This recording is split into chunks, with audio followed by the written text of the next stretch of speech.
В эфире телеканала «Якутия-24». Главные события уходящего дня. В студии работает Алексей Соколов. Здравствуйте. Мост через Лену мог бы оптимизировать транспортную логистику Дальнего Востока. Николай Патрушев поднял вопрос на совещании в Петропавловске-Камчатском. Проблему у вкладчиков банка Тарта. Сегодня введено ограничение на счета клиентов по выдаче наличных средств.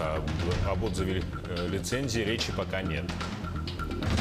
В Нерюнгринском районе возбуждено уголовное дело по факту мошенничества при ремонте больницы в Чульмане. В Ленском районе будет пересмотрена жилищная программа. Об этом журналистам заявил глава Жумарт Абельманов. Мы делаем будущее сейчас. С таким посылом в Мирном завершился первый корпоративный молодежный форум «Алроса».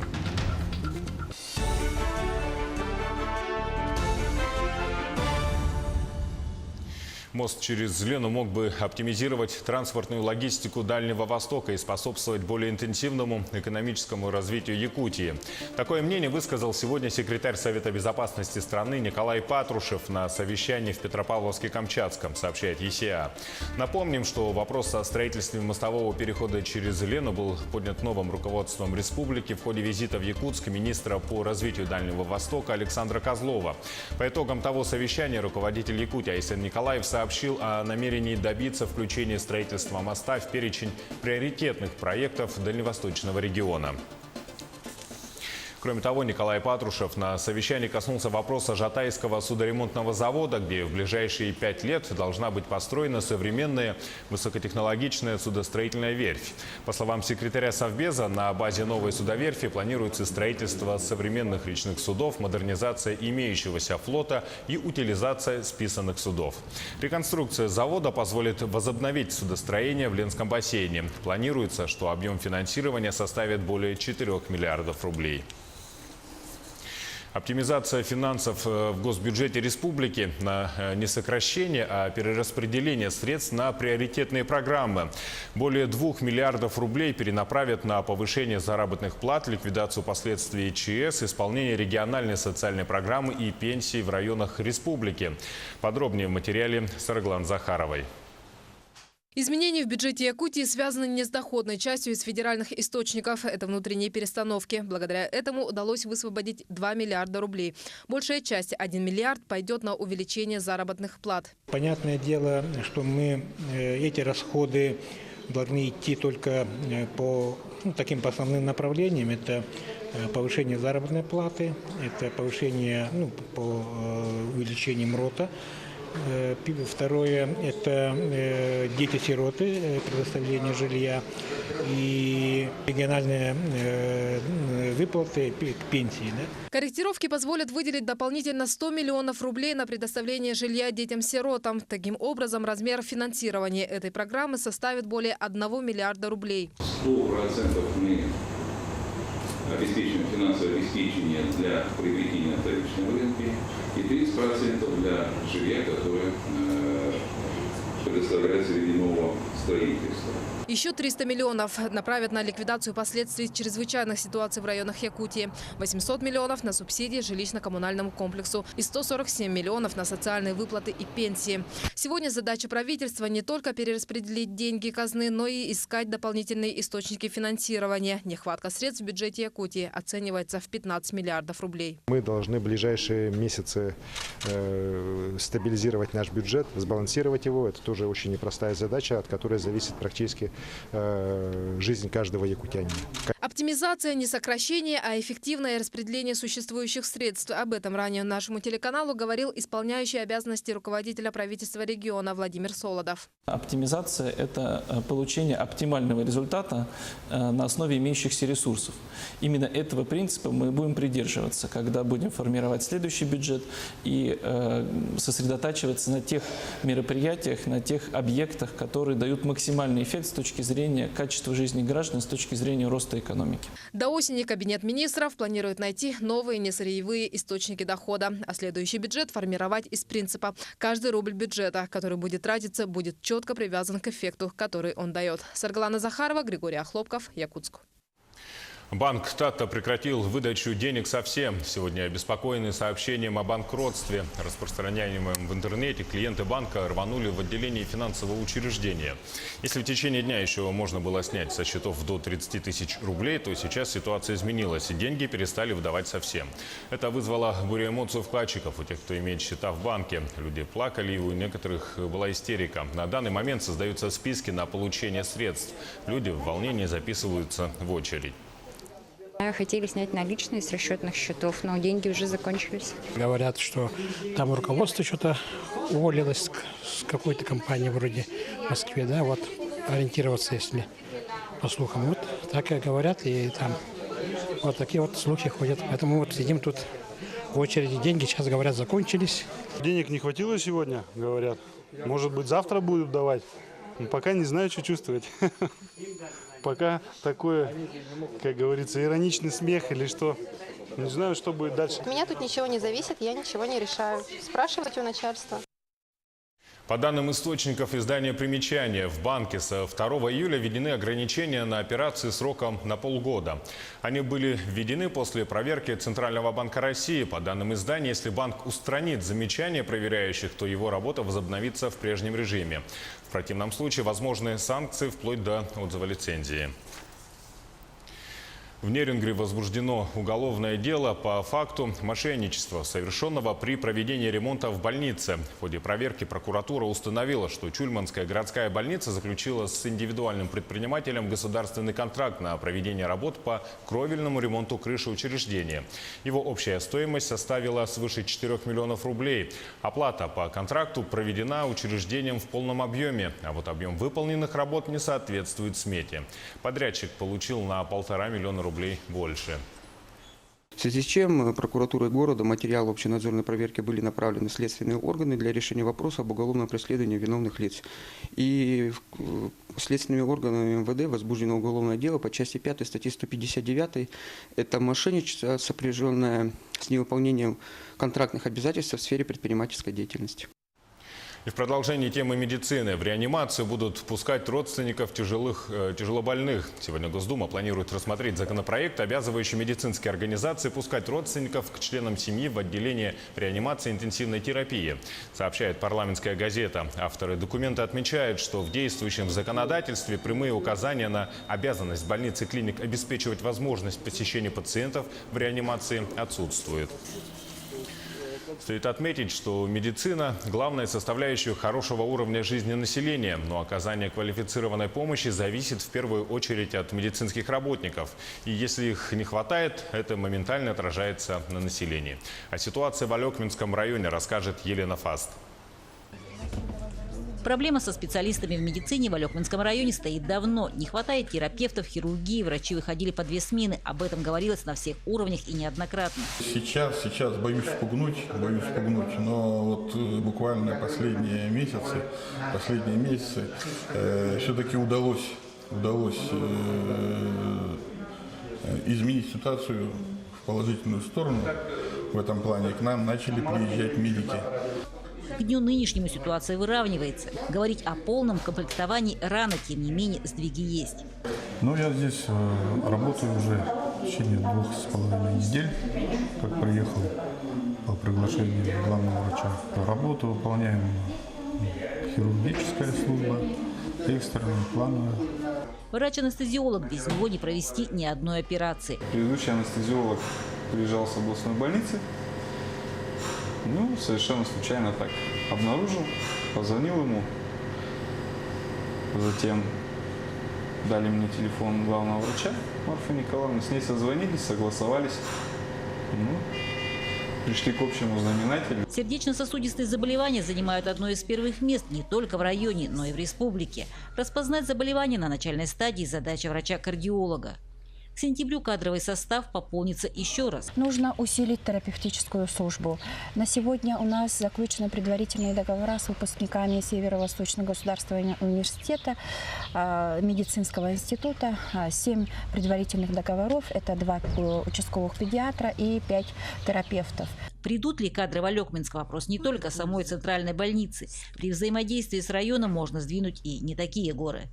Елена Фаст, Алекминск. Застрявшие в Омске пассажиры авиакомпании «Якутия» уже сегодня в 22 часа 15 минут по якутскому времени должны будут вылететь по своим направлениям. В минувшие выходные при посадке в аэропорту Омска у самолета «Боинг» произошел отказ механизации крыла. Какие меры сейчас принимает перевозчик для оперативного решения сложившихся проблем нашему телеканалу, рассказал первый заместитель генерального директора авиакомпании «Якутия» Илья Пономарев.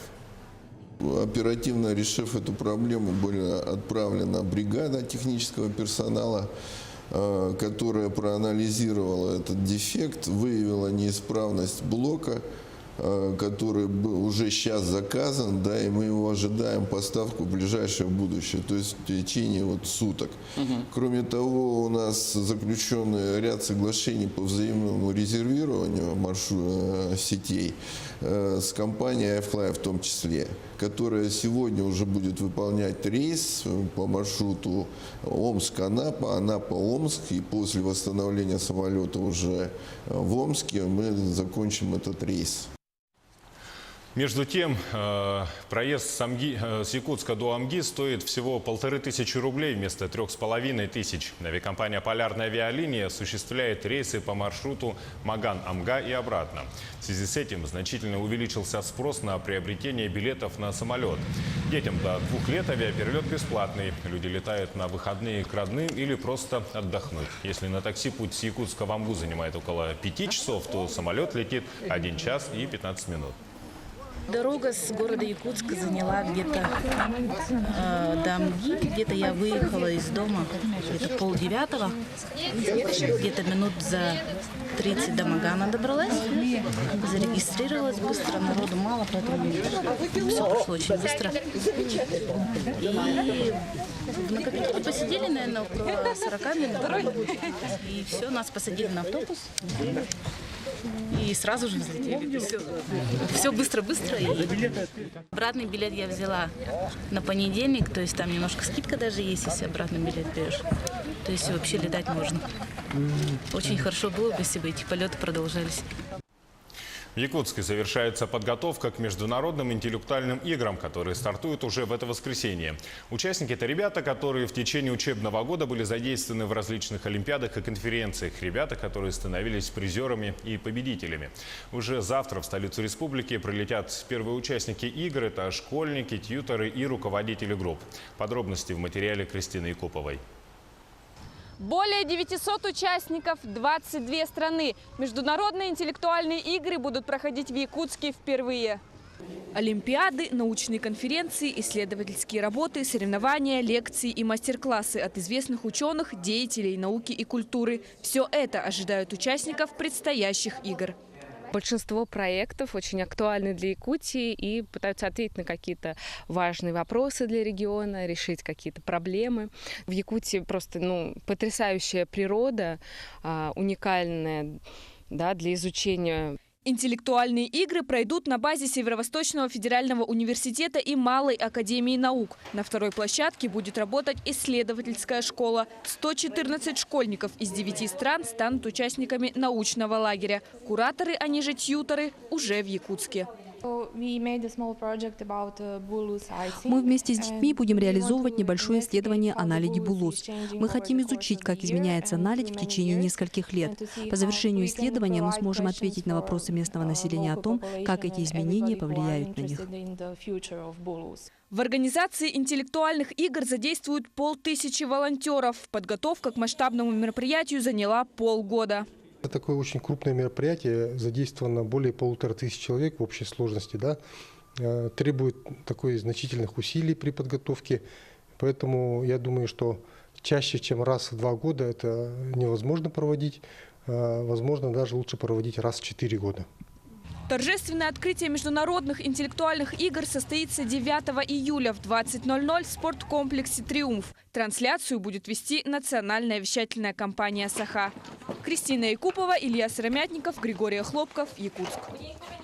В Якутске с сегодняшнего дня произошли изменения в схеме движения маршрута автобуса номер 35. Смена произошла по просьбе пассажиров. Что послужило причиной, узнавал Александр Зубехин.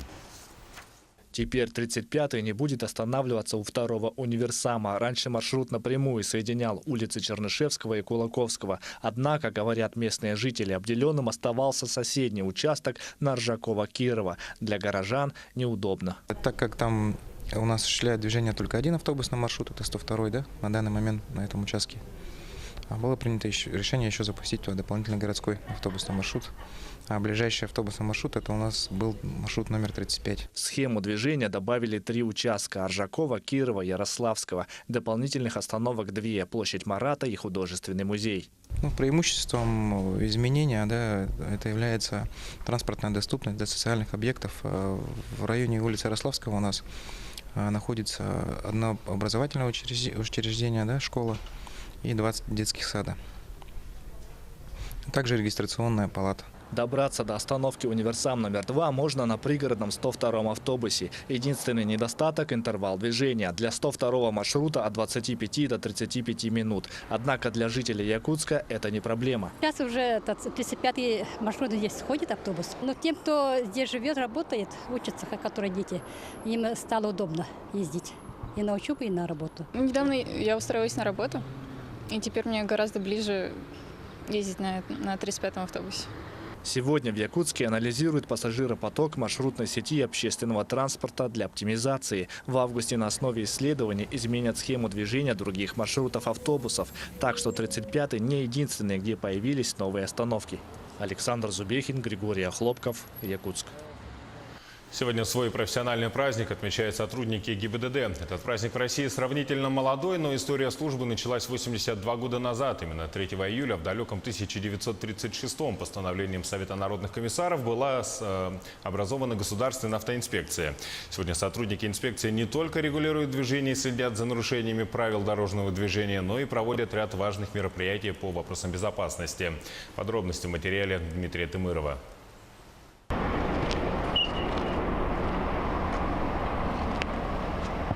В профессиональный праздник на дороге сотрудники госавтоинспекции всегда начеку.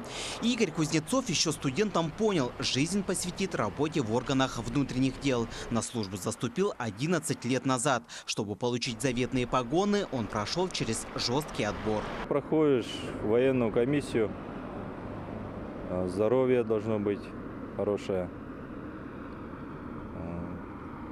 И также моральное, психологическое. Проходишь ряд тестов, после этого тебя зачисляют стажером, потом после еще комиссию проходишь. Игорь начал с рядового сотрудника милиции, сегодня уже старший лейтенант полиции. На протяжении своей службы в органах внутренних дел повидал немало дорожно-транспортных происшествий. С годами нарушителей, правонарушителей становится меньше, так как проинформированы. На посту нет времени для отдыха, говорят полицейские. Инспекторы отвечают за безопасность как водителей, так и пешеходов. Считаю, что это действительно мужская профессия. Конечно, связаны и риски, работа тяжелая. Но семья – это главная часть, то есть она понимает и относится как бы с пониманием. Стараемся выходные дни чаще проводить с семьей в основном. Сегодня в рядах госавтоинспекции России 130 тысяч человек, 70% в дорожно-патрульной службе. Каждый день на дежурство в Якутске заступает минимум 7 автопатрулей. Будни, выходные или праздники задача для дорожных полицейских не меняется. Охрана порядка и безопасность на трассах. Дмитрий Тымыров, Павел Пахомов, Якутск. Но сейчас небольшой блок рекламы и смотрите далее на телеканале Якутия-24. Лесные пожары. На борьбу с огнем брошены силы в 8 районах Якутии. В Ленском районе будет пересмотрена жилищная программа. Об этом журналистам заявил глава Жомарт Абельманов.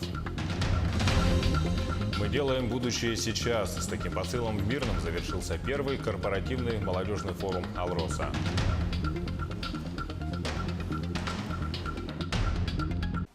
В эфире Якутия-24 мы продолжаем следить за развитием событий. Еще один лесной пожар вспыхнул напротив села Заречное Алекминского района, сообщает диспетчерская служба. Отметим, что сегодня в республике ведутся работы по тушению 13 лесных пожаров на общей площади более 2000 гектаров. Из них с действующих 9 в Верхневилюйском, Вилюйском, Ленском, Намском и Нюрбинском районах. Локализованных пожаров 4 в Амгинском, Горном и Чурапчинском. Спасателям в Таиланде спустя 10 дней удалось обнаружить потерявшихся юных футболистов и их тренеров в затопленной пещере. Они были найдены живыми в 4 километрах от входа в нее. Об этой истории, за которой следит весь мир, мы рассказывали в эфире нашего телеканала. С новыми подробностями Артем Сторонов. Эти кадры были опубликованы в понедельник в официальном аккаунте Facebook военно-морских сил Таиланда. Именно боевые пловцы из этого подразделения обнаружили живыми пропавших в провинции Чанграй членов детской футбольной команды и их тренера. Они отправились в поход 10 дней назад, но из-за сильных ливней вход в пещеру оказался затоплен. На видео один из дайверов спрашивает у ребят, сколько их здесь. Те отвечают 13. Мальчики спрашивают, какой сейчас день. Им говорят, понедельник, вас искали 10 суток. По результатам предварительного осмотра дети вне опасности. Почти у всех у них удовлетворительное состояние здоровья. Лишь у нескольких человек есть небольшие травмы.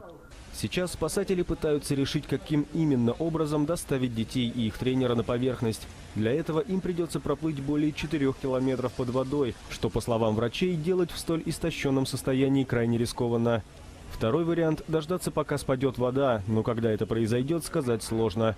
Сейчас спасатели откачивают ее насосами, и, по их словам, уровень постепенно снижается. Однако они затрудняются предположить, сколько времени может занять этот процесс.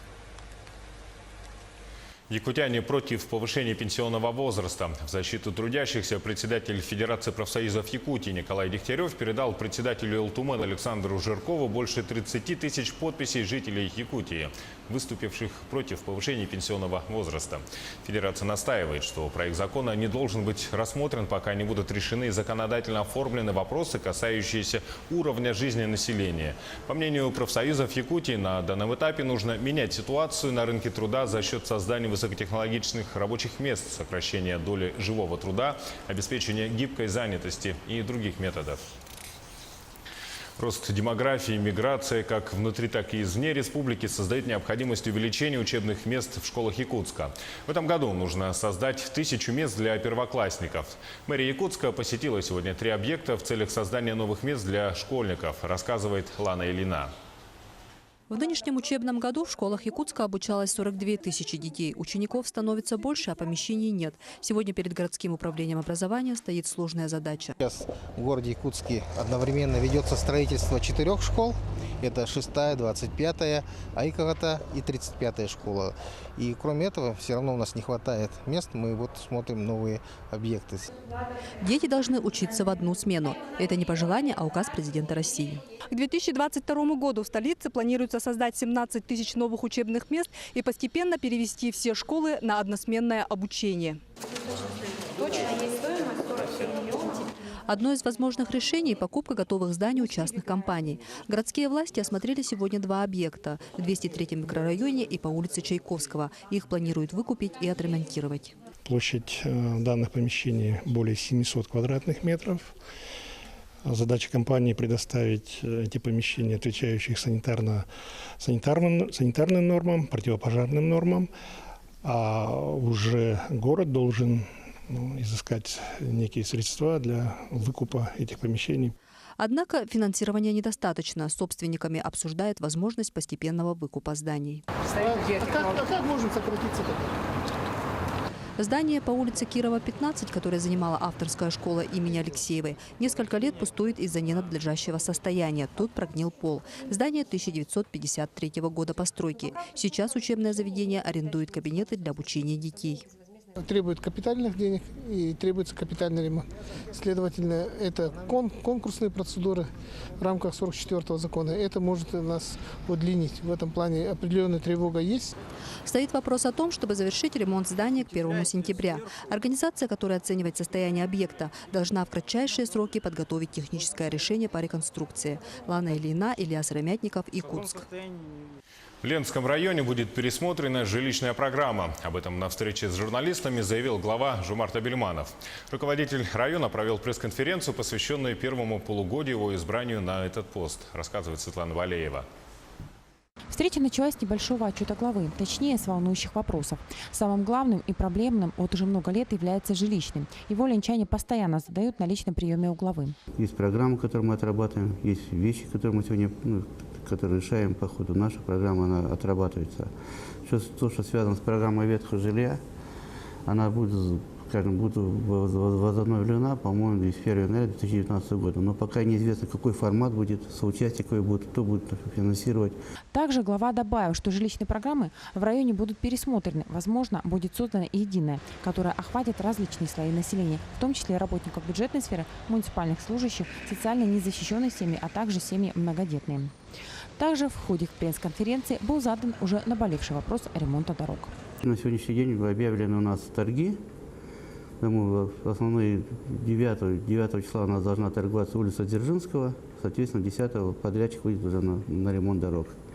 Потом следующие торги пойдут уже по улицам Пролетарской, Победы. Ну, конечно, уже поздновато это все выходит, но я думаю, что постараемся в этом году городские сети, именно городские внутренние все сделать и постараемся успеть победу. Но в плане есть, материалы у подрядчика все приготовлены. Битумно-вяжущие тоже завезены, фактически они готовы 100%. Не остался в стороне вопрос реконструкции бани. Работа будет начата уже в ближайшее время. Продолжается ремонт социальных учреждений. На эти цели выделено 148 миллионов рублей.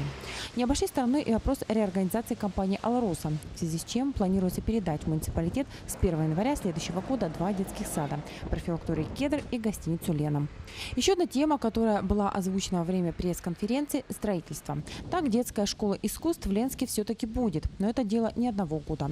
До конца года будет готов проект по спортивному комплексу с плавательным бассейном. В следующем году начнется его строительство. С нового года заработает и новый кинотеатр.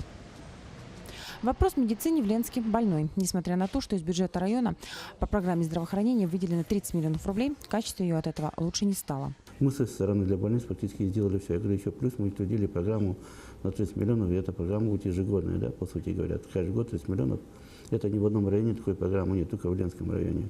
Также журналисты затронули вопросы маршрутного сообщения, образования, молодежной политики, участия района в республиканских программах.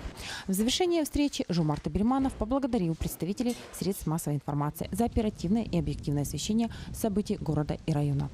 Светлана Балеева, Виталий Андреев, Ленск.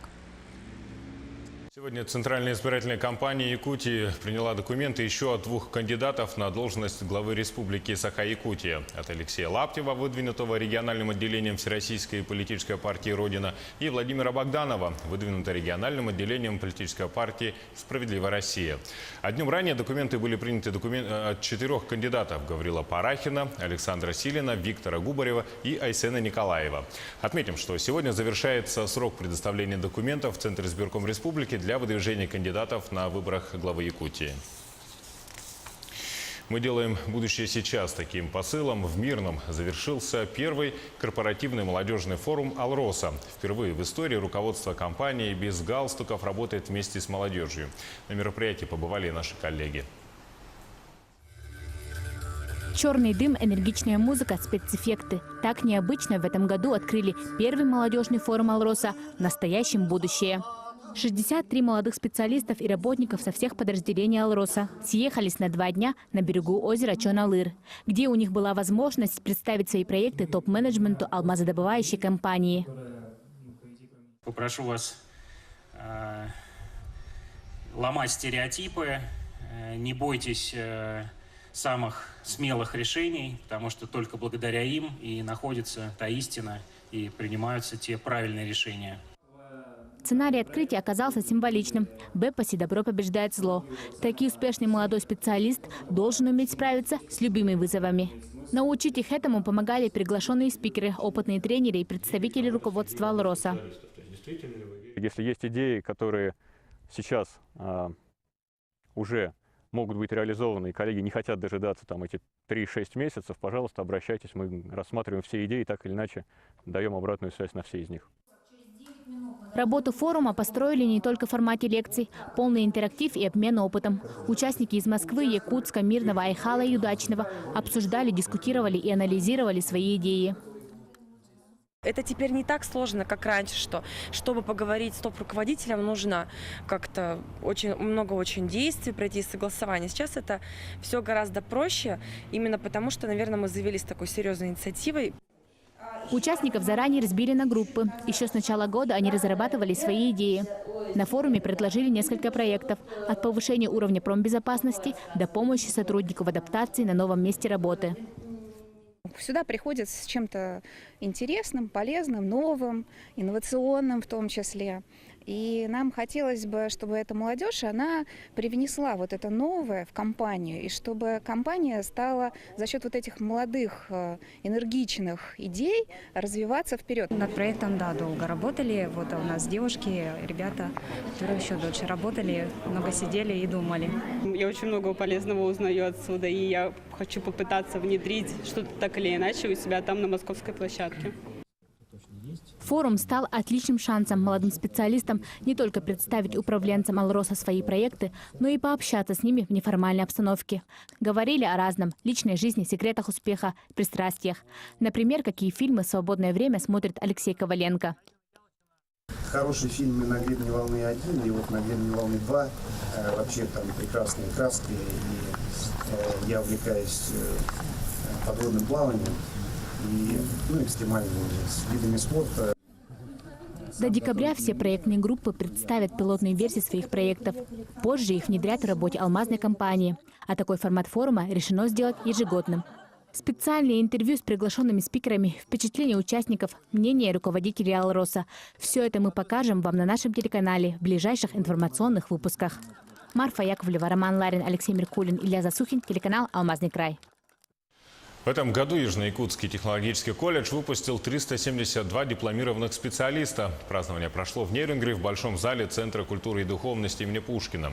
На торжестве побывала и Александра Цыбикова.